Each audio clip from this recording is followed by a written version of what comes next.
Okay, thanks everyone. Welcome to session 3 of the day. We'll have some contributed talks on observational results mostly, and we'll start with the first talk by Dongzi, who's joining us remotely. All talks in the session will be 10 minutes with 3 minutes for questions, and I'll give the speakers a 2 minutes heads up.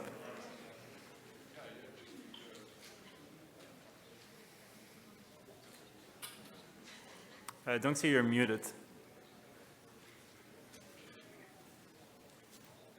Hi everyone, I'm Dongzi, and I'd like to talk about a very interesting magnetoactive environment in a Pulsar binary system and the potential indication for the FRBs.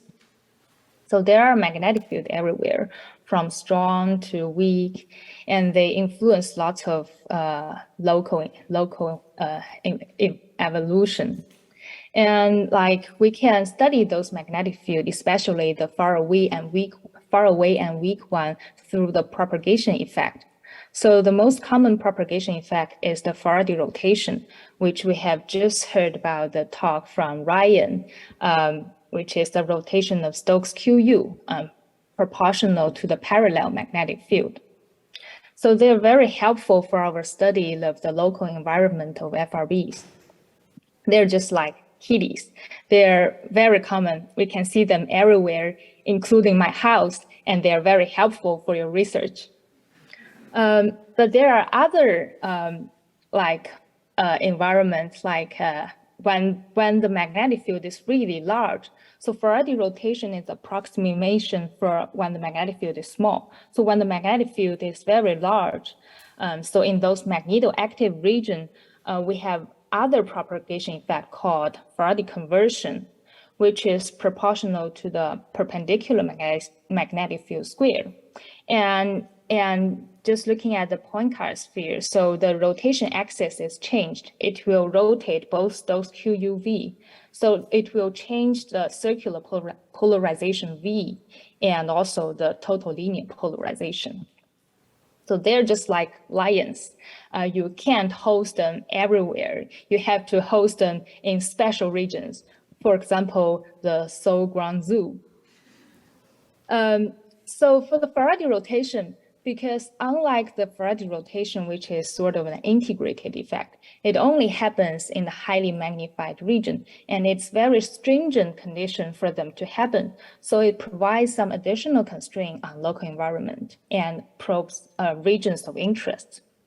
So it has been theoretically proposed for FRBs, and it has been used to explain some polarization properties of FRBs. However, the potential measurement of Faraday conversion usually suffers from this degeneracy of emission property. Like you don't know whether it's intrinsically behaving like that or its propagation effect. So there's always this concern that whether we are seeing it or not. And the very nice place to see it is actually in the Pulsar binary. So you have a pulsar, you have a companion, and you know exactly where the companion is in a specific orbital phase. So you can measure the intrinsic property when the companion is behind the pulsar. And then you can measure the polarization property when the companion is in front of the pulsar. So the left panel, the top panel is intensity, the lower panel is velocity, and the x-axis is orbital phase. The y-axis is spin phase. So you can see the V is very stable in most of the orbits, but it suddenly turns to 0 when it approaches the companion, when the line of sight approaches the companion, and then it flips signs when near the superior conjunction, when the line of sight is the closest to the companion. And this behavior, so this sign flipping, so the blue and red indicates different signs. So this behavior is stably seen in every orbit when we can see emission near the superior conjunction.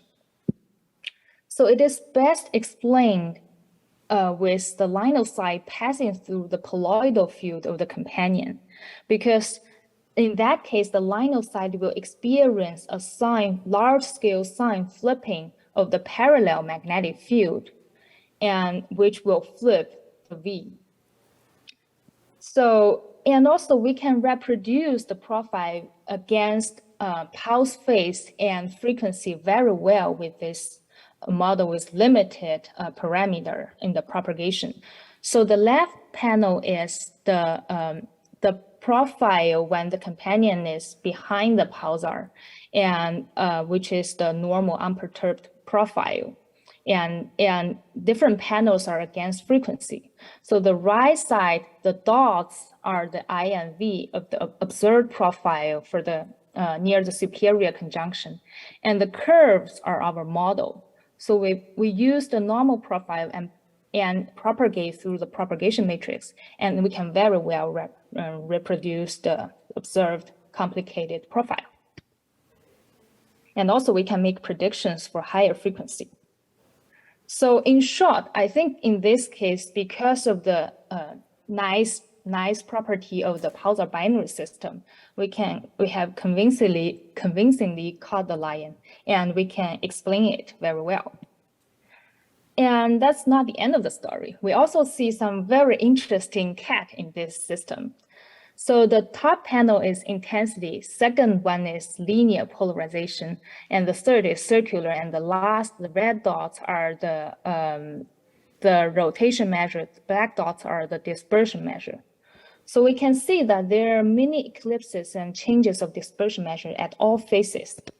And there's also changes of rotation measure by 100 at random phases. It's when the companion is almost behind the pulsar.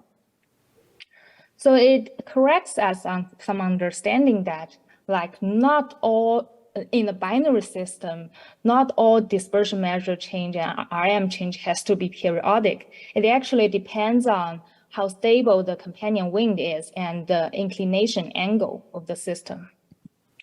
And from when we observe the rotation measure change, the dispersion measure is unchanged to be less than 0.01. So that gives us lower limit of magnetic field to be 10 milligauss. So it shows that in the level of milligauss, the rotation measure is actually far more sensitive than the dispersion measure.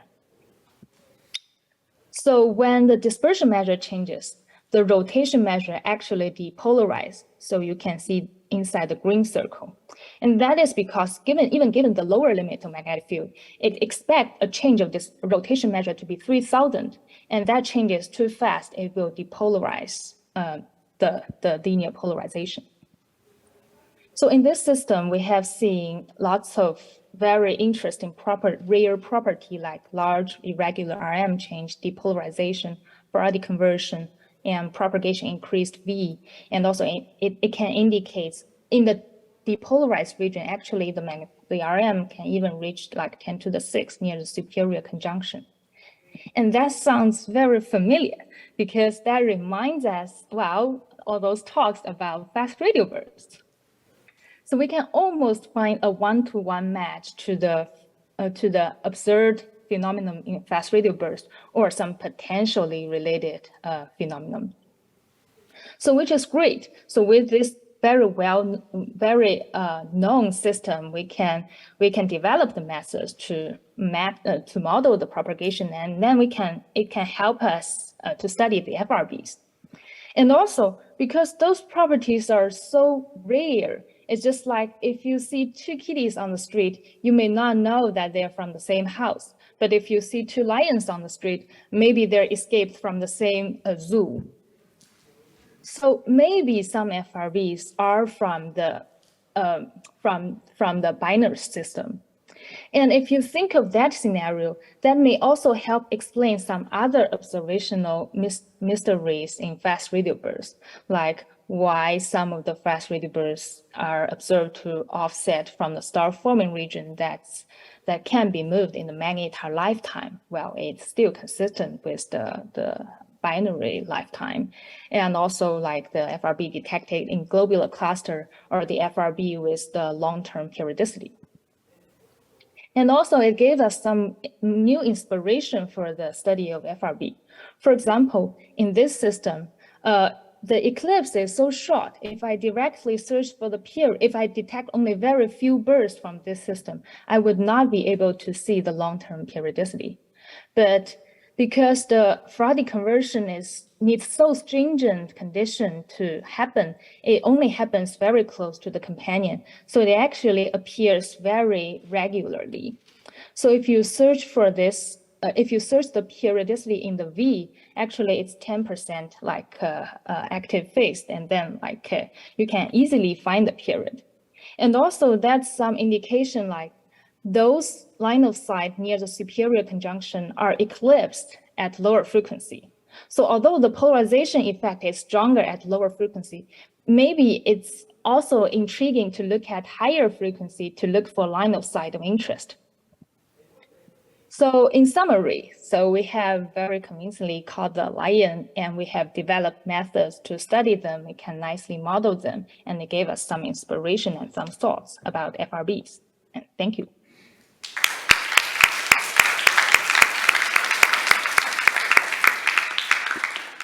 Thanks, Dongzi. We have a few minutes for questions. Danny, do you want to make your way to the speaker booth in the meantime? There's one question online from Paz Benyamini who says, nice talk, Dongzi.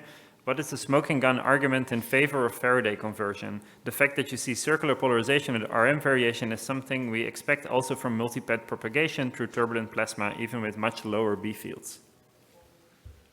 You mean whether this system can be the propagation effect?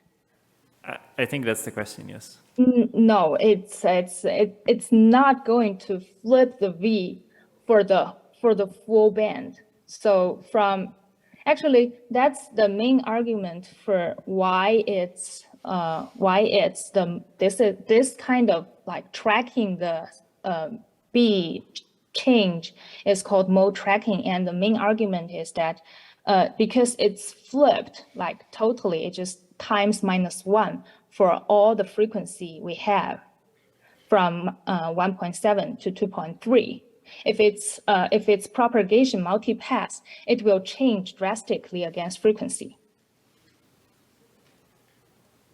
There's also some questions in the room. Hi, Dongzi, Naveen here. Thanks for the nice talk. What you see here is from a Pulsar binary, but FRBs are strong waves with Wigler parameter much greater than 1, which would imply that they would accelerate the upstream electrons to relativistic values. So why would you expect the Faraday conversion that you see here in a weak wave regime from pulsars to be very nicely translated to a strong wave regime like FRBs? Thanks for the question. It's a very nice question. So, so this one is a very close by companion of solar radius separation. So for the strong wave regime, but you can expect some other stars like B star, BP, AP stars. They can be further away, like AU scale, to escape the strong wave regime. So there can be different types of companion, but it's kind of scalable. So this, so you can have like a weaker magnetic field with larger distance, but the study is similar actually. Right, this would work. And also the fact that you see rotation measure means that it's not in the strong wave regime. Right, this would work if the sorry, we're out of time. Thank you, Dongzi. I encourage you to continue the discussion on Slack. There's also some more questions there from you, Dongzi. Let's thank the speaker again.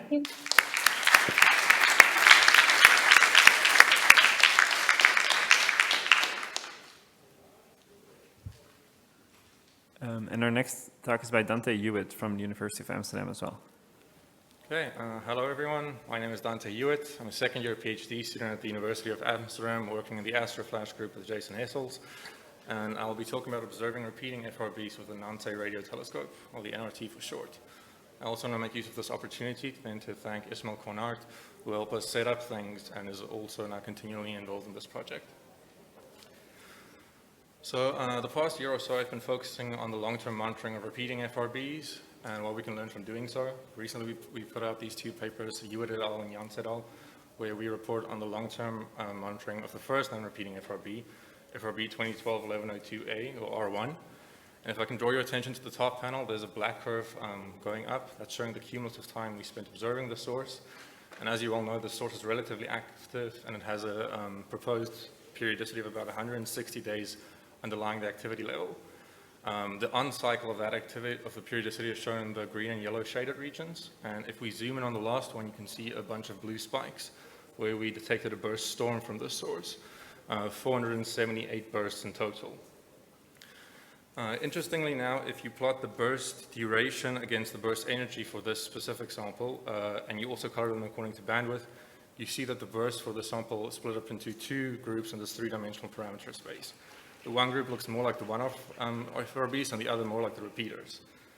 You can also take a look at the cumulative energy distribution, and here it's well fit by broken power law that's flattening out at higher energies, perhaps hinting towards something that Omar Al-Bukatin mentioned yesterday in his talk.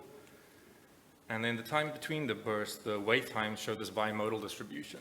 Those peaks are at 24 milliseconds and 95 seconds. And these are all just types of analyses that you can do if you have a large sample of bursts.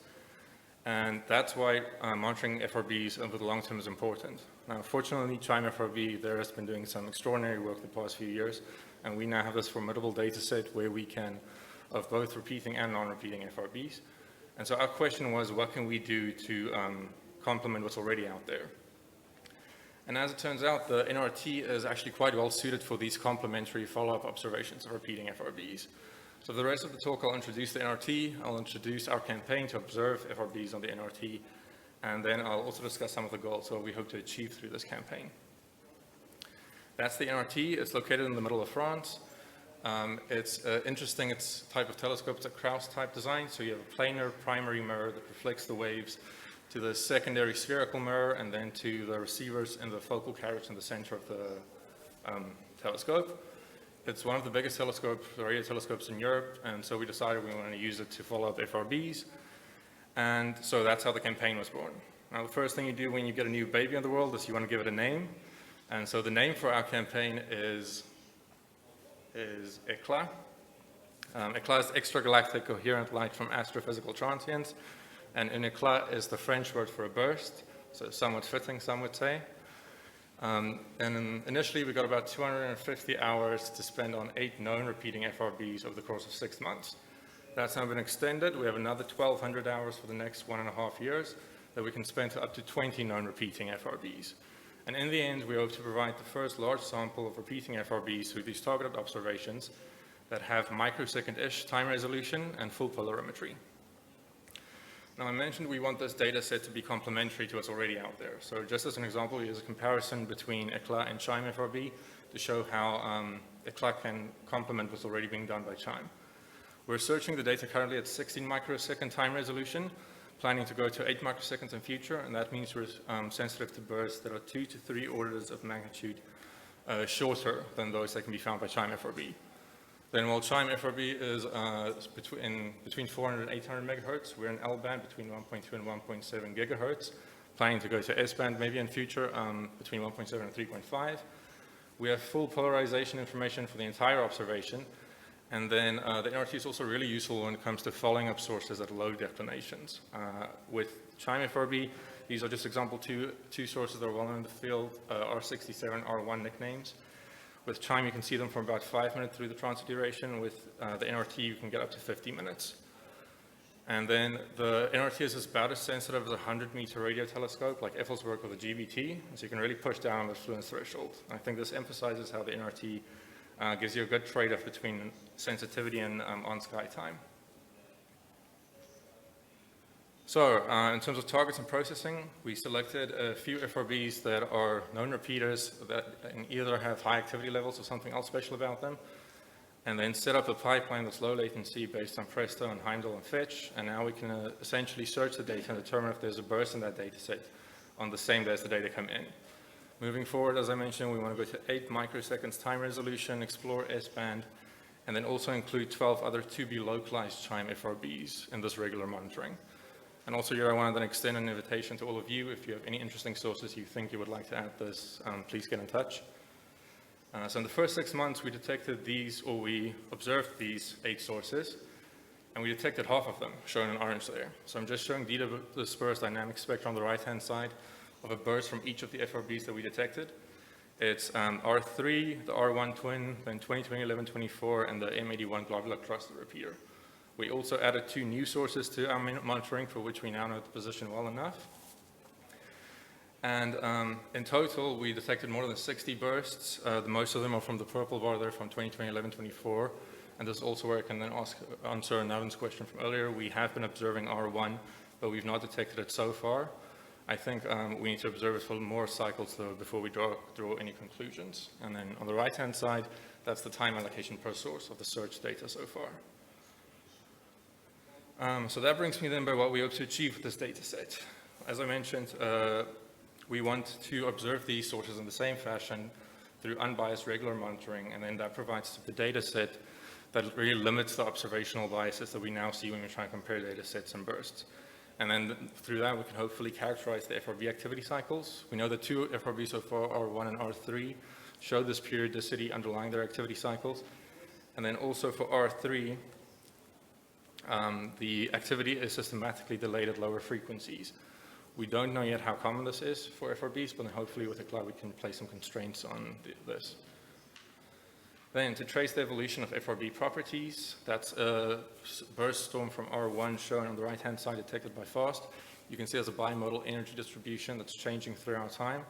With Stokes' eye, you can measure stuff like the burst bandwidth, the duration, the burst energy, the dispersion measure. But if you have polarimetric information, we can also measure the polarimetric properties. This plot's come up a few times today.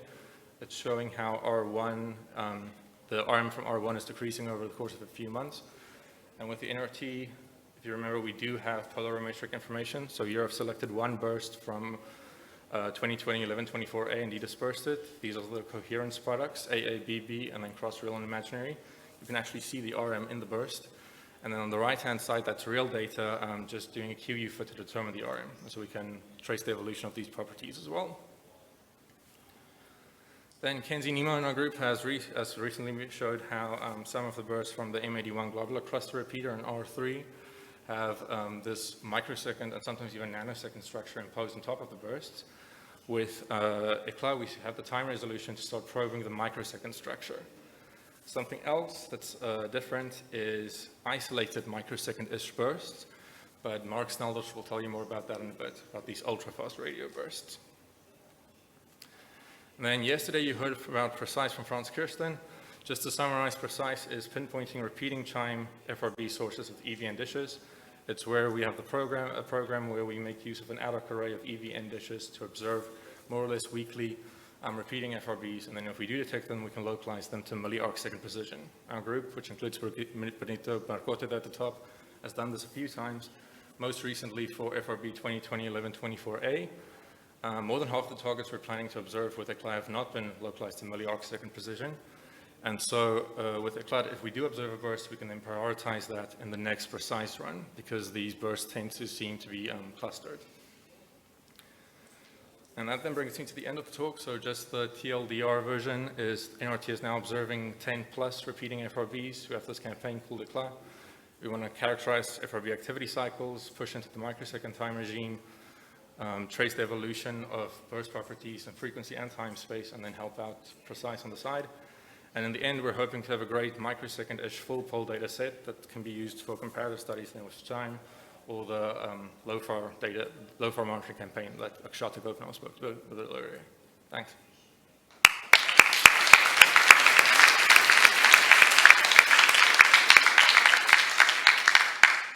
Merci for a great talk, Danté. Any questions from the room?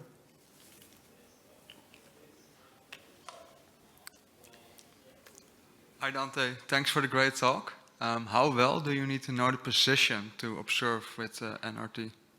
The NRT, the half-power beamwidth of the NRT is about 4 arc minutes in RA by 22 in DEC, so better than that. I was also wondering if you are planning your monitoring observations to break any degeneracies in possible periodicities? We have those 8 sources that I mentioned that we have mainly focused on at this stage. We can go to S-band as well. If there are any other sources in future that anybody would like to introduce, we can include them, but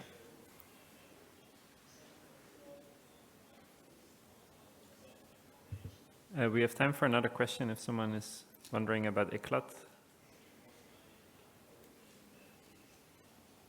If not, let's thank Danté again.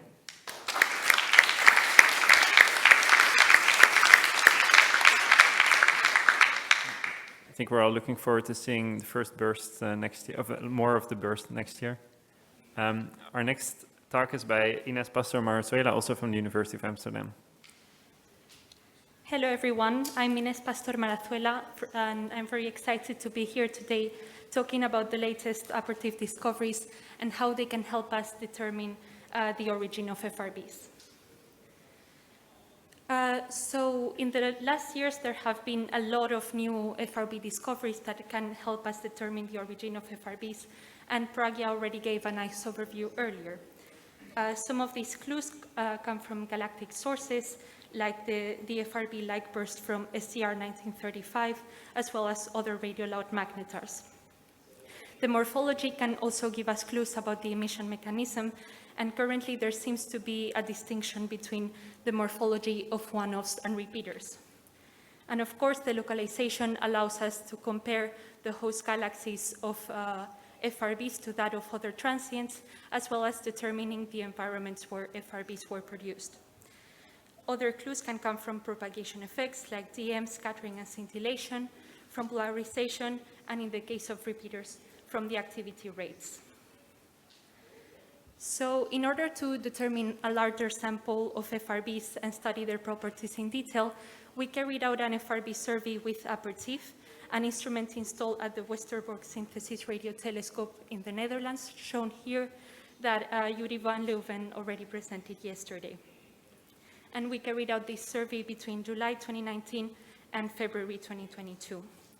So in this talk, I'm going to focus on the results on repeater follow-up, as well as on the new one-off FRBs. For the repeater follow-up, I'm going to focus on the third repeater, FRB2018-0916b, which is this repeating FRB with a periodicity of 16.3 days. In 2020, we carried out a long follow-up campaign of almost 400 hours with Apertif, as well as 50 hours, all of them simultaneous to Apertif, with LOFAR at 150 megahertz. We detected 54 bursts with Apertif, and here you can see some of these dynamic spectra, but we also detected 9 bursts with LOFAR, which were the first detections below 200 megahertz at the time. A surprising thing we found was was the arrival phase of the burst within the 16.3-day activity window, which is shown on this plot. And we saw that the activity of FRB 2018-0916b peaks earlier and is narrower at higher frequencies than at lower frequencies. Our observations show several things. First of all, the fact that the emission can escape at such low frequencies and that there doesn't appear to be a significant contribution to scattering from the host galaxy tells us that R3 lives in a clean environment.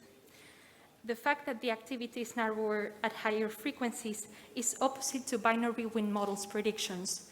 So what our observations favor is an ultra-long period magnetar interpretation. So now I'm going to move on to the one-off FRBs.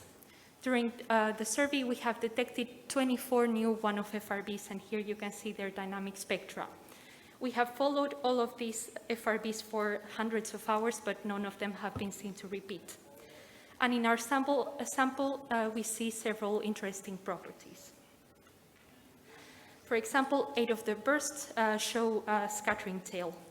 And we can look at the scattering timescales we measure that are shown in green on this histogram and compare them to what CHIME observes at lower frequencies, which is shown in orange, taking into account this frequency difference.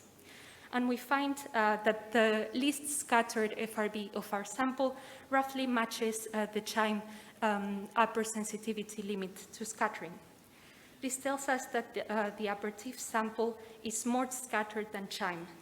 And these large scattering timescales probably indicate that some of these FRBs are embedded in star-forming regions or in supernova remnants. Another property we see in our sample is that 7 of the bursts, so around 30%, have multiple components.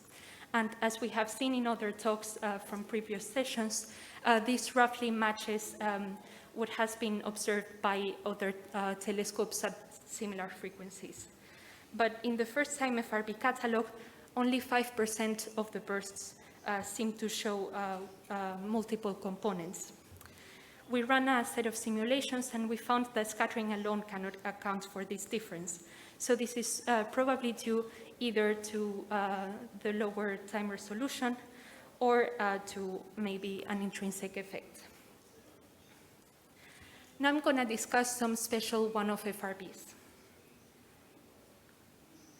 The first one is FRB2022 This is a bright burst that shows both scattering and scintillation. The scintillation bandwidth matches what we expect from the Milky Way contribution, so the scattering must have been produced outside of our galaxy. From the dispersion measure alone, we infer a redshift upper limit of 0.37. But if we apply the method described by Jim Cordes and collaborators, we can use both the dispersion measure and the scattering to infer a redshift of 0.11. The fact that we see both scattering and scintillation means that the angular size of the scattered source is not resolved by the galactic screen.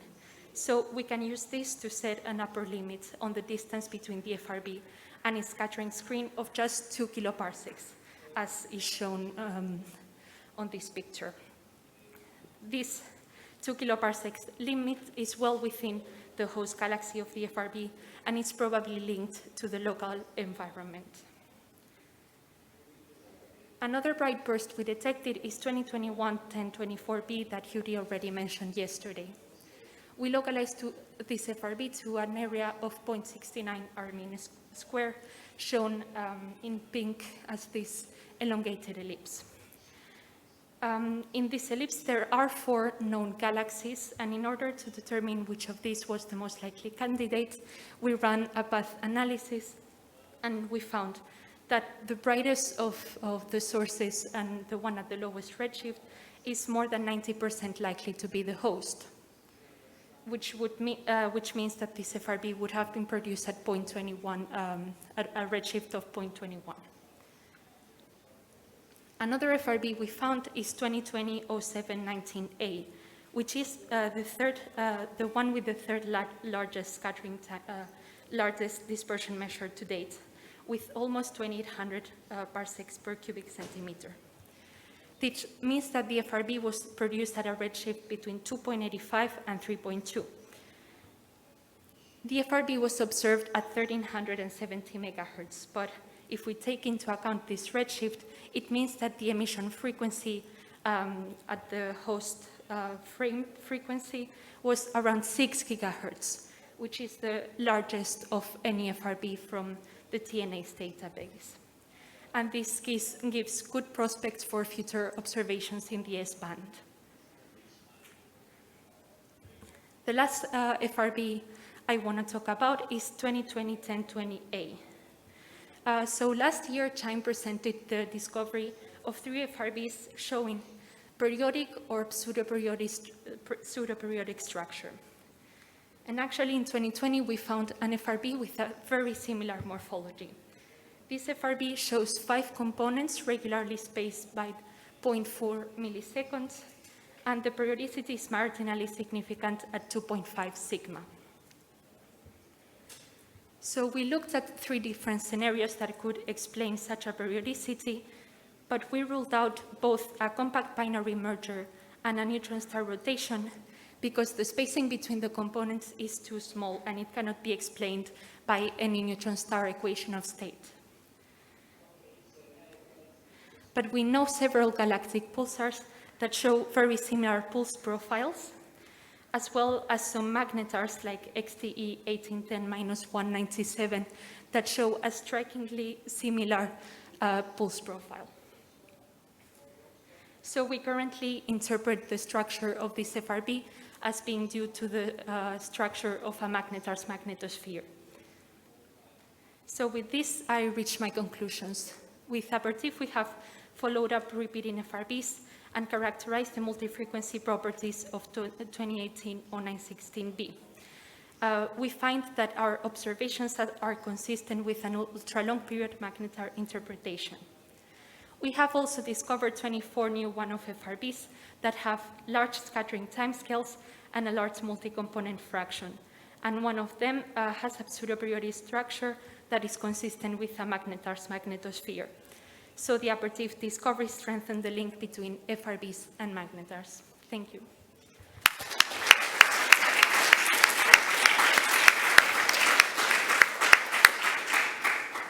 Thanks for a great talk, Inés. We'll start with a question from online. It's from Mawson Simmons, who asks, do you see any obvious frequency dependence of your scintillation bandwidth, or is there insufficient bandwidth? So the bandwidth is insufficient. I tried to do this measurement, but so the FRB I showed with both scattering and scintillation is the one where we can quantify this better because it has the narrowest scintillation bandwidth, but all other FRBs, it's just not possible. Thank you. Hi, great talk. For the high DM FRB, do you have a localization region where you can look at host galaxy candidates and rule out the possibility of high host DM contribution? So we have a localization region, but the expected number of galaxies within the region is between 100 and 1,000. So it's not possible to identify the host. Yeah. Thank you. Did you assume a frequency dependence of -4 while fitting for the scattering, or was that a parameter that you allowed to vary while doing So we assumed -4, yes. Yeah. And do any of the bursts that are highly scattered show some variation, or from -4? Or? They do, so this is something that we are currently still looking at, but for example, this FRB with both scattering and scintillation appears to have an index of -11, so we are trying to figure out if that means that there is a second component that we cannot see, or if this is real, or maybe it's just too narrow bands to determine the index more precisely. Okay, that sounds really interesting. Thanks. Yeah.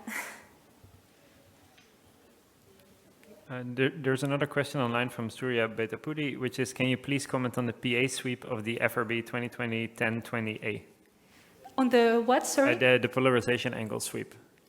On which one, 2020? 2020-1020A. So we don't see a polarization angle swing. So actually we have polarization data for that FRB, but in the polarization calibration, there was a lot of R5, so we cannot determine it very precisely. Yeah.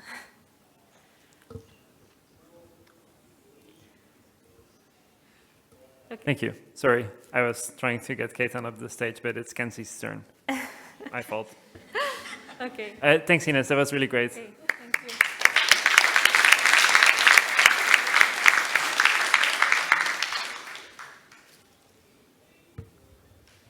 you. Our next talk is by Kenzie Nimmo, and this will conclude our run of University of Amsterdam students. But we'll be back shortly with Mark. Take it away, Kenzie. Okay, thank you. Hi. Oh, I've already lost it. Okay. Hi, I'm Kenzie Nimmo. Yeah, I'm a PhD student at the University of Amsterdam in Astron for only a couple more weeks. And I work in Jason Hessel's group and part of the AstroFlash collaboration. And yeah, I'm excited to be here today to tell you about a very interesting fast radio burst, FRB 2020-0120E. So this FRB was already very interesting from its discovery. So it was discovered by the CHIME FRB collaboration, and as you know, they have many, many, many FRBs, and this was handpicked because of its extremely low dispersion measure, which implies that it's extremely nearby. And when you look at where it is in the sky, as was done in Bard-Rogers-Tell 2021, you see this massive spiral galaxy. It's actually the M81 galaxy at a distance of 3.6 megaparsecs. So compared with typical gigaparsec distances of fast radio bursts, this is very nearby. And in follow-up efforts with PRECISE, so this ad hoc EVN array, we localize this FRB to a globular cluster in the M81 galactic system, so confirming that it is, in fact, associated with M81. But the point I want to get across here is that this environment looks very different from other repeaters. So R1, R67, R3, they live in or near star-forming regions, whereas this globular cluster is an old stellar system. So it looks drastically different from these other repeating FRBs. And in case you missed it, Franz Kirsten gave a great talk yesterday on the efforts of PRECISE. But that leads me to the question, what is the nature of this fast radio burst? So a popular model for fast radio bursts are magnetars, but in a globular cluster, you wouldn't expect a magnetar to come from a core collapse. So it would have to be created through some other formation channel, such as accretion-induced collapse of a white dwarf. Maybe it's a compact binary system, neutron star, white dwarf, or some combination. Maybe it's a millisecond pulsar, either isolated or in a binary system. And the other question is this FRB also the same type of object as other repeating FRBs, despite their very different environments? So to target these questions, we've been monitoring this FRB with Effelsberg with the goals of looking at the evolution of the burst properties with time, to look for periodicity, and to look at the statistics of the burst properties. On this plot here, I show the bars represent observations that we had with Effelsberg as a function of time, and the markers are detections. So the red are precise observations, and the highlighted detections are the bursts that we used to localize this FRB in Kirsten et al., and then also we presented the burst properties in Nimmo et al. 2022. And then with further monitoring that we did with single-dish Effelsberg observations, we presented the distribution of burst properties in a more recent paper that's on the archive. And we actually have some new detections that didn't quite make it into any of those papers, and the analysis of these bursts is underway. So far, we have 75 bursts from this FRB between February 2021 and June 2022. So all of these observations are between 1 to 2 hours every time. And you can notice all of these, or most of them, have about 1 to 2 bursts per observation, with the exception of this outlier, which we're referring to as a burst storm. So we actually detected 53 bursts in a 2-hour observation. And if you look on this plot of rate versus time, you can see that the bursts are actually clustered into the last 40 minutes of this observing window. And actually, similarly, this new detection, although it's not quite as high, we did see 10 bursts, and they're all clustered within a 15-minute window. Looking at the distribution of the burst properties, this is the energy distribution. We see that it's a power law above some completeness limit that was set, but it's actually quite steep. It has an index of about minus 2.4. And we don't see any evidence for flattening at the higher energies. And I'll refer you to Omar's talk from yesterday, where he sees flattening for a different repeating FRB. The wait time distribution is bimodal. We have the first peak is at about 24 seconds, which we attribute to be the burst rate. We have a secondary peak with mean about 1 second, that we refer to as a characteristic event timescale. And then there's also this additional timescale at about 500 microseconds, which is, we see 2 bursts that are shown in the panel on the left that have 2 subbursts that are separated by about 500 microseconds. This data that we record, so for the precise observations, in all cases, we record the baseband data. For the precise observations, we can go down to about 30 nanosecond time resolution. But for the single dish monitoring that we're doing, we can actually go down to like 1.5 nanosecond time resolution.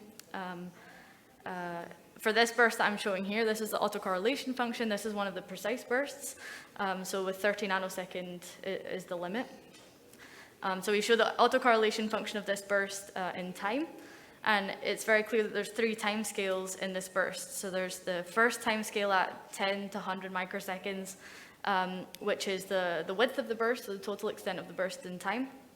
We have a secondary timescale on the microsecond level. And you can see that in this burst profile at 1 microsecond, there are sharp spikes on microsecond timescales.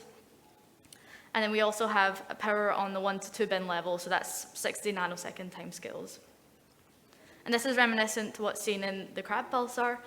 So some crab pulsar giant pulses resolve down to nanoshots that are sometimes clustered into microsecond duration bursts called nanoshots and microbursts.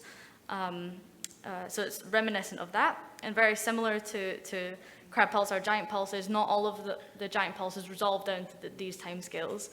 And actually in this new sample of bursts that I've presented, we don't see any similarly bright microstructure in any of these bursts. So 1 out of about 65 only shows this very sharp microstructure. But having microstructure is great. High signal to noise microstructure is great because we can measure the dispersion measure very accurately. So on the left here is maximizing the peak signal to noise as a function of dispersion measure. And we measure the DM to 0.0003 parsecs per cubic centimeter. Because we didn't have similar microstructure in this new sample, we couldn't do quite as good a job, but we do find that the dispersion measure hasn't changed by more than 0.15 parsecs per cubic centimeter over the course of this 10 months, which are pretty good constraints on the dispersion measure, and it implies that it must live in a relatively clean environment. So to go back to the question of, is this FRB the same type of source as other FRBs that we've studied? There are a lot of similarities. We see this burst clustering in time. We see burst rates varying between observing epochs, bimodal wait time distribution, a power law energy distribution. We see a range of burst morphologies. So we see the simple Gaussians, but we also see narrow-bandedness and downward drifting substructure. We have a large number of bursts in a short amount of time, and we search for periodicity in the arrival time of the burst, and we don't find anything.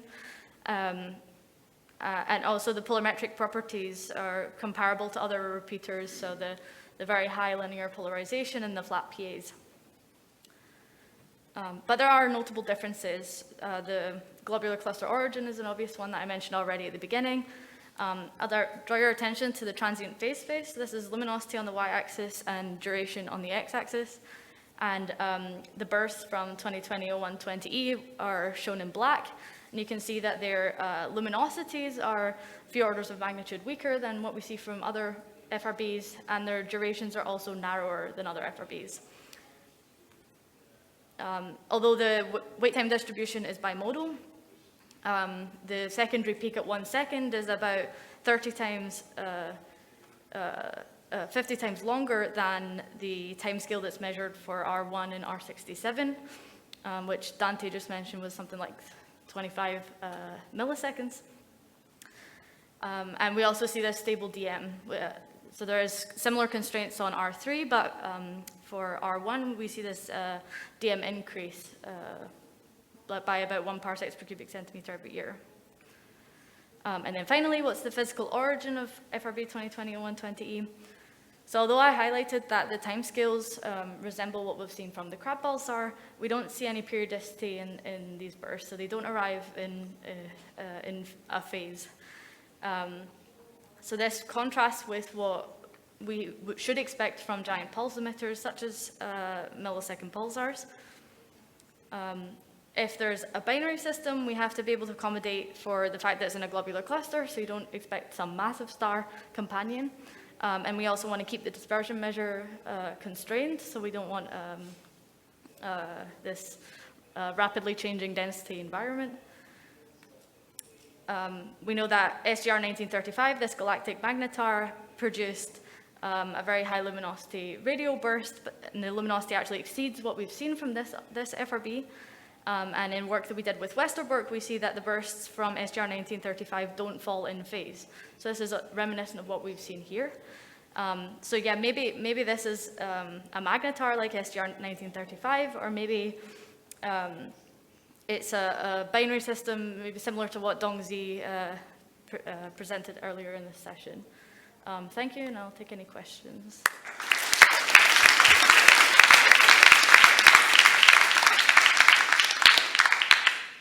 Thanks, Kenzie. There's one question online from Paz Benyamini, which is what range of periodicities are already ruled out for this source?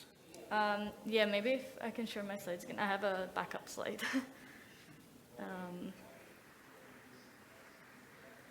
Yeah, this is my backup slide. So we searched for rotational periods between 1 millisecond and 25 seconds.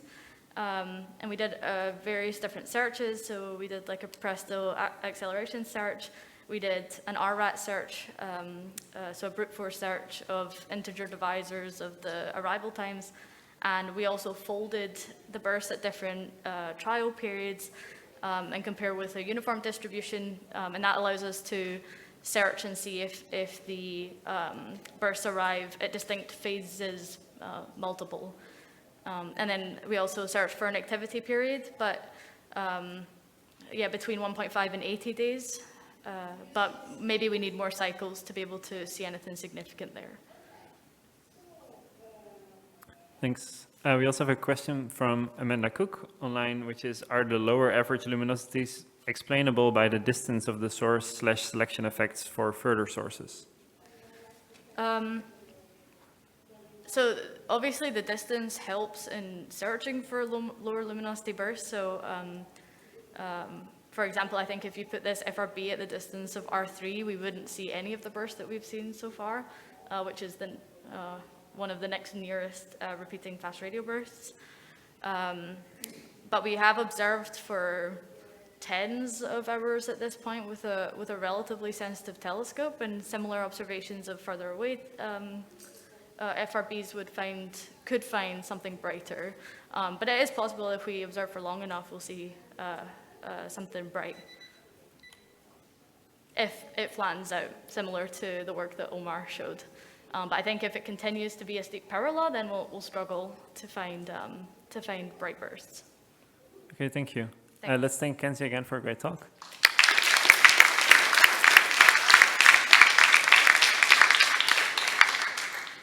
And our next talk is by Ketan Sen from McGill University. Oh, hi everyone. I'm Ketan Sen. I'm a PhD student at McGill under Professor Vicky Caspi. And I work with CHIME FRB collaboration to understand the origins of fast radio bursts and how we can use them to understand the universe. So talking about fast radio bursts, I want to talk about arguably the most interesting fast radio burst, FRB2018-916b, or the one which we affectionately call as, oops.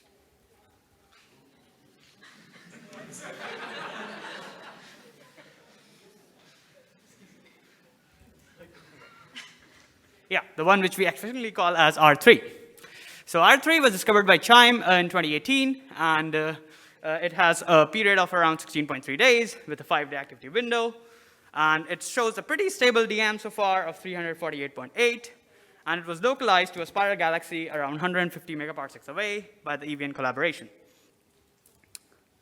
So what's happening? Well, there are many possible scenarios there, but there are two main ones that have been put forward. One being that's in a binary system, maybe a pulsar or a magnetar with a binary companion, and the wind interaction between the companion results in FRBs, and sometimes when it hides behind the wind or something, so we don't see the burst for a certain time range, and then it repeats the cycle.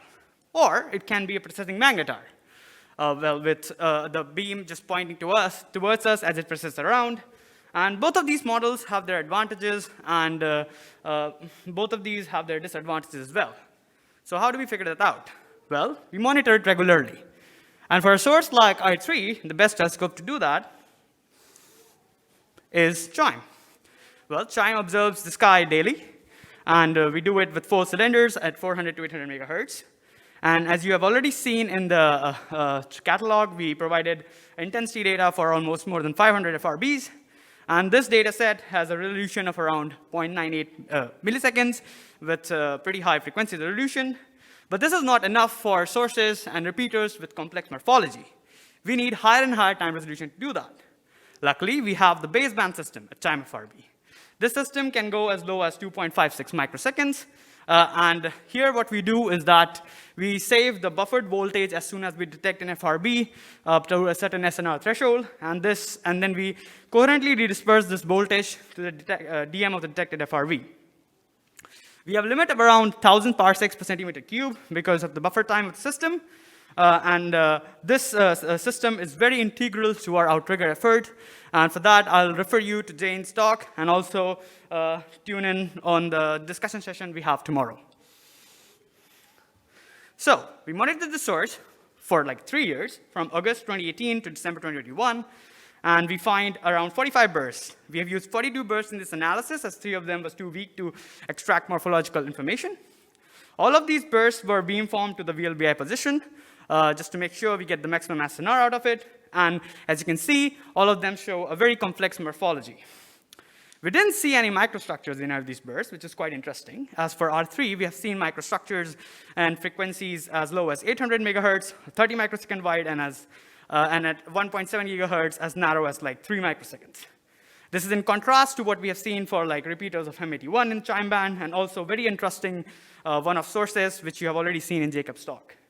All these bursts are wide and narrow band, so it makes it a bit tricky, and it helps and to understand the morphological features of these bursts. Okay, so we have data, so we now need a model and to extract information about it. For this, we use FitBurst. FitBurst is CHIME FRB's very own fitting routine. It's a least square optimization routine which we use, and it fits multiple parameters at the same time, in the time series involving the width and the scattering, as well as in the frequency regime, we also take into account the spectral index and the spectral running as well. Basically, the model which is involved is an exponentially modified Gaussian to model the time series, and then we use spectral energy function with a power law as well as running to model the spectra. This code will be very public soon, so hopefully the entire community will be able to use it and do some interesting burst fitting. So we did fits on our data set, and we calculated and estimated the scattering time scale of these. So what we find is that the scattering doesn't seem to change over like the 3n time scale which we see. And the more interesting aspect in that sense is that there seems to be no phase dependence in scattering. So what I'm showing here is like 3-year time scale with more than 70 activity cycles on R3. And if it's supposed to be, if you imagine it to be in a binary system that has interaction with the wind, an eclipsing binary system, so in such cases, you should definitely see some correlation of phase with scattering to say that there have been some wind interaction in an eclipsing model. But we don't see that. But there can be other interesting binary scenarios, but the present results show that it does challenge an eclipsing binary situation. Next, we looked at the DM evolution, and as Ryan has already presented, that the RM change for the source has been observed recently after observing it the May of 2021. So we tried to maximize the DM of all these bursts morphologically and see whether do we see some similar variations in DM. But we don't find any variations, like a very limited variations over this entire 3-year time scales, especially after you see the red dashed line, that there's no DM variation even when we see the RM change. So this does suggest that in the local environment of the source is showing minimum variation, but there is change in the magnetic field, in the local magnetic field that can explain the RM change. So we try to look into the variation of RM with scattering. So we have already seen that if there's a high RM, there's a high scattered environment or high turbulent environment related to a source. So does the change in RM of the source is reflected in the change in scattering? So we don't find any obvious correlation as such, but for the few of the bursts, we can see that the scattering is less for the source, for the bursts which we have lower RM. Similar features can be seen when we look at the polarization fraction. So like a very minimal change in scattering and DM, but a change in RM does suggest that the turbulence and the plasma in the proximity of the source is not changing much, but the magnetic field is evolving to explain this change. Next on, we looked at the burst rate of the source. So we combined the intensity as well as the baseband data set, and we have more than like 100 bursts from the source. And what we find is that the activity of the source varied with phase. The peak activity, of course, is at the center, which you've seen in the green panel in the range, and this activity is almost twice as, like if you go to the 0.1 in phase to the left and right of the system. And we also see that this activity distribution is asymmetric. What we find is that if you look at the blue region, at the earlier phases, the burst rate is less compared to the red region in the later phases where the burst rate is more. Which is quite interesting to note, and this all occurs in a similar, with a similar system and a similar observing band of CHIME. And so we went on and looked like how this burst is evolving with time. So we have like 75 activity cycles on R3 with CHIME, and we have burst counts on all of them. So we tried to see what is the burst count we are getting in each of these cycles. And we find that this average burst is around 1.24 per cycle. And if you look, if you assume a Poisson process of this burst count, we see that this agrees well with a Poisson fit, and we don't see any clustering or very much activity of the source. To drive the point home, we also calculated, like, averaged out with the exposure and calculated the burst rate of the source in each cycle. And we find that the burst rate is also pretty consistent throughout more than 200 hours of total exposure and extending over 75 cycles. And with a 95% confidence interval, the burst rate seems to be pretty stable. So at least in the CHIME band, the emission from the source is pretty stable, and the progenitor which is emitting it is pretty steady. So what do we see? We don't see any phase dependence in scattering, so does this put a challenge on the eclipsing binary progenitor scenario? And we also don't see too much variations in the DM. And combining this with the RM changes, we can say that there has been some evolutions in the local magnetic field environment of the source. The burst rate of the source seems to be pretty uniform so far around on the 3-year time scale. That this suggests that there's a very stable emission scenario in process, and the burst count seems to be Poissonian. And the CHIME FRB is still monitoring the source, so we'll know more about how the source is evolving with time. And this work would not have been possible with the help from the entire CHIME FRB team, so a huge shout out to the team, and thank you so much, and I'll take your questions now.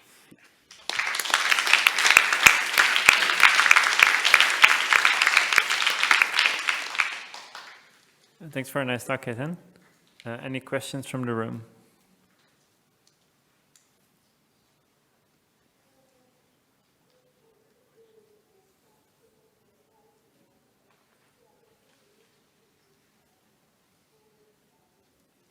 Hey, thank you for the talk. It was very nice results. Did you look for evolution of the width or bandwidths with time? Yes. But like,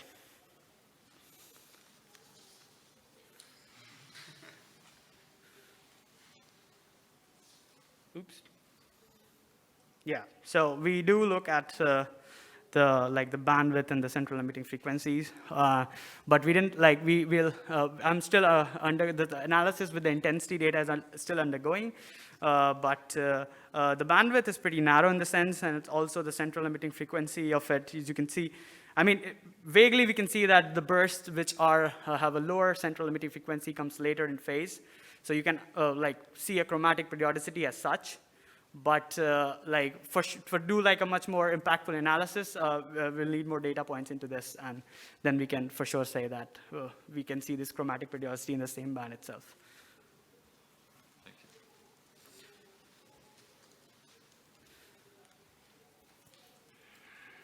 Okay, then I was wondering, given the amount of time it takes to analyze all of this data to get these great results, do you think it's feasible to do these kind of studies for a lot of repeating sources? Yes, this is possible to do. So this analysis was done basically as a test bed for a pipeline which we are developing. So in the baseband system, we're trying to integrate the fit burst as well. So after this analysis being a test bed, it seems to work well, and so all of this process will be now automated. So as the baseband pipeline processes the data, the fit burst itself will run on these data set, and then you can extract the information in real time from these bursts, and then you can do it for thousands and thousands of FRBs as they come in. Yes. That's great. It seems like a complementary effort to what Danica Scott was presenting earlier today. It's probably good if we all get together in one room to talk about, to share ideas and best practices. Sounds good. Thank you. Any other questions from the room? We have time for a quick one. If not, let's thank Ketan again.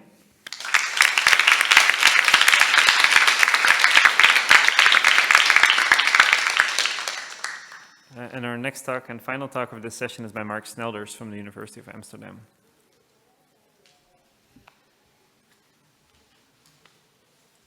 Great. Can I start? Oh, yeah. Yes, go ahead. Thanks. Hi, everyone. I'm Mark Snelders, and like many people before me, I'm also from the University of Amsterdam, and I'm also a PhD student at Astron, which is the Netherlands Institute for Radio Astronomy, and I'm in the second year of my PhD. Just like Oma, I brought stroopwafels, which are Dutch delicious cookies, so if you're hungry, please come to me after the talk. Now I'll be talking about microsecond duration bursts from the first known repeater that Danny very nicely introduced. Okay, first let's start off with some background and some motivation. You've seen these plots already today for a couple of times. In this recent work by Kenzie Nimmo, she found here on the right panel, for example, a burst from the repeating fast radio burst from the M81 globular cluster. And what's remarkable about this burst is that there's a broader envelope, but on top of this envelope are these very short duration spikes, and those spikes are around 5 microseconds wide. And you can see something that's similar for our tree here on the left panel. So based on these results, we ask ourselves the question, are we missing isolated short duration bursts? Because we've only seen those because we were looking for something that was wider, more on the half a millisecond or a millisecond timescale duration. And to quote someone who's way smarter than me, you don't find what you're not looking for. So, to do this, if you want to find isolated microsecond duration burst, you will need an active repeater because you will need some burst, that's obvious. You would also like to use a big telescope because we're going to need all the signal to noise we can get. And ideally you want to do this with baseband data or voltage data, because then you can do coherent dedispersion and get rid of all the DM smearing within the channel. And also baseband data allows you to do polarimetry once you've found the burst. It's also nice to do that at high frequencies, because the higher frequency, the lower the scattering. And we've seen that a lot of repeating fast radio bursts are in a quite narrow band. So we would like to observe a large bandwidth and then do a sub-banded search to truly maximize the odds of finding these bursts. I will briefly introduce the source. Danny also did this already. It's FRB2022 also known as R1 because it was the first known repeater. And has an extremely high rotation measure that varies a lot in time, but let's say it's around 90,000 radians per square meter, which is extreme. It's by far the highest rotation measure of any FRB. At C-band, you can also see this on the right, so at C-band, so between 4 and 5 gigahertz, this source shows 100% linear polarization and 0% circular polarization. And in this paper by McKinley et al. In 2018, they found this 30 microsecond spike on already a broader envelope. And that was already quite exceptional because typically this source shows bursts that are half a millisecond or a millisecond or even larger, even at these high frequencies. So this is the best case scenario already. I'll introduce the observation. Observation already happened 5 years ago, which is quite funny. And it was done with the Great Green Bank Telescope with the Breakthrough Listen backend data. And in this observation, they recorded 8-bit voltage data. And they recorded an enormous bandwidth, more than 4.5 gigahertz of bandwidth, with a center frequency of around 6 gigahertz, which is nice because now we have a big telescope, we have baseband data, we have high frequencies. This is all perfect. The entire observation lasted for 5 hours. And in those 5 hours, they recorded 400 terabytes of baseband data to disk. Many of you will have seen this data because there was this very important Gajar paper, Gajar et al. Paper in 2018, where they presented the highest frequency FRBs ever to date, and that still is correct. So they presented fast radio bursts that go all the way up to 8 gigahertz. So this is the same data. Let's talk about the search. So we get the baseband data, we use DigiFill to coherently dedisperse it, and so we create these filter bank files with a time resolution of 2 microseconds. And it's good to know that this is not the limit. The true limit of the data is like 340 nanoseconds, but due to computational limitations, we've decided to search the data at 2 microseconds. We do a sub-banded search, and we search the data using Presto, and the classification of the burst candidates is being done by me, and also by fetch, which is a machine learning classifier. And then to put it into comparison, so I search the data at 2 microseconds or greater, but in previous searches, they've only searched the data at 350 microseconds or greater. I do coherent dedispersion, so I have no DM smearing, compared to incoherent dedispersion, where you still have DM smearing within a channel. And I do a subbanded search, compared to previous searches where they did a broadband search. So then you start to miss narrow bursts, which are narrow in frequency. Let's dive straight into the results. There we go. Danté already showed a sneak preview in his talk, but these are the results. Can we find isolated microsecond duration bursts? Yes, we can. On the left side here, you can see a burst that's just 5 microseconds wide. And on the right, you can also see a bright burst that's just 10 microseconds duration wide. And it's good to know that these are not part of a broader envelope that we've seen in previous works, but these are really isolated. And it's also very good to emphasize that the time resolution plotted here is 341 nanoseconds, which is really small. And to put it into perspective, so the left panel here, the entire panel is 50 microseconds, which is 1/7 of a time bin in the previous searches. So it's understandable that this has been missed in previous searches. We also have another very interesting one. It's called the twin or the triplet, depending if you believe the middle component. So the signal to noise is a bit lower, but the bursts are also slightly more narrow. They're around 4 microseconds wide in duration, and I believe that these are the shortest ever isolated bursts. Because we have the basement data, we can also do polarimetry. And when we look at the polarimetry, so I'll briefly introduce this. On the bottom panel, we have Stokes I, which is the black line. We have the red line in L, which is the linear polarization. And we see no surprises there. It's also 100% linearly polarized. 100% linearly polarized. And the blue line is the circular polarization. That's 0, which is what we have seen before for this source. The rotation measure is also the same compared to the more typical millisecond duration bursts. But if you go to the PPA, so the precision polarization angle, which is the top panel, there is quite a bit of a scatter. But we have another burst that they have also shown.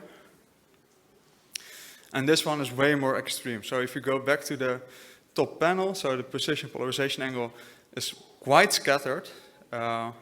And what's also very interesting is in the bottom panel, you can see that the blue line is no longer at 0. It actually goes up to around 30%. So this is the first time ever that we have seen circular polarization from this source. This reminded me of the source that was being nicknamed R67, which usually also shows 100% linear polarization, but sometimes shows circular polarization. And I've picked up 2 examples from the Kumar et al. Paper and the Hilmerson et al. Papers that are shown here on the left and the right. And you can see that also here the blue line is no longer flat. So starting to wrap up, I think there's a new microsecond duration, I think there's a new population of microsecond duration bursts that we're currently missing because we're not probing these very short timescales. We found these new ultra-fast radio bursts. Based on the polarimetric results, I think that the underlying emission is similar to the more millisecond duration burst, but that whatever is kicking off the emission sometimes only kicks it off for a short amount of time, and usually for a longer amount of time. The scatter in the PPA could be interpreted as that there's unresolved structure, but we don't have the time resolution to probe this, but that would be very interesting to do in the future. And I encourage everyone to also search and do surveys at very high time resolution. This is a slide from Jason Hassels, where in orange he outlines where current FRB surveys are in terms of time sampling and frequency, or observing frequency. And the red and the green are proposed telescope surveys. And you can see that these birds that we just found are right there in the red square. So this clearly indicates that there's a new population that we're completely missing. I'll take any questions. Thank you.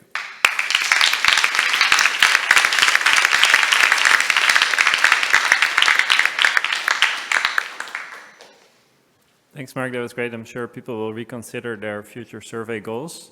Any questions? Yeah, great talk. Up to what time resolution would you still have detected those 5 and 10 microsecond bursts? Like if you had been searching at the millisecond time with fetch, would you have found them just to be very narrow? If you would have searched those at millisecond time resolution, you would not have found them. I think I need to run those calculations, because then you start adding in like a lot of noise within the bin. So I'm not sure at what time resolution you would start to lose them. And it's also highly dependent on the width of the subband that you're searching. Like how much noise are you not only adding in time, but also in frequency.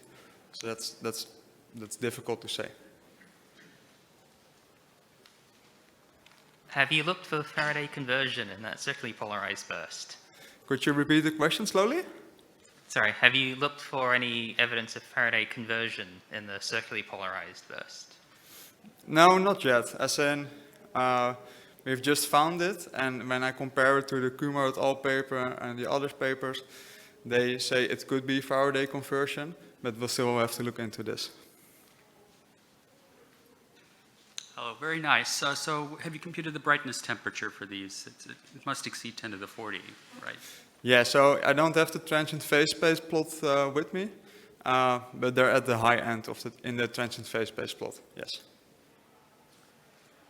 There's also a question online by Matteo Trudeau, which is, did you try to reanalyze the Gajar-Zhang burst at that resolution?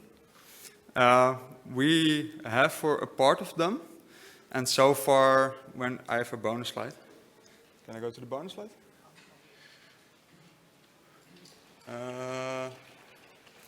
Yeah, so this is one of the bursts that has been already previously found by Gajar et al. Now plotted at 4 microseconds, because at nanosecond timescales we don't have enough signal to noise. And also here you see a large scatter in PPAs, but for this one we don't see, and for the others we don't see circular polarization, but still 100% linear polarization. So doing a high time resolution blind search in practice is really hard, because if you want to go to high time resolution, you also have to crank up the number of frequency channels to not get drowned out by dispersion smearing. So do you have any advice for how to do this in a blind way? Like at what frequencies, what algorithms? I would suggest a very large computer. And I think Siggy and Kees Basa did something that was a mix of coherent and incoherent dedispersion, where you coherently dedisperse the data at every such DM, and then do incoherent searches around that DM.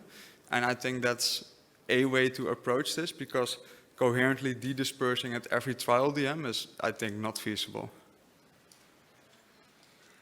Thanks for the shout out. Welcome. This brings us to the end of our, sorry, let's thank Mark first again.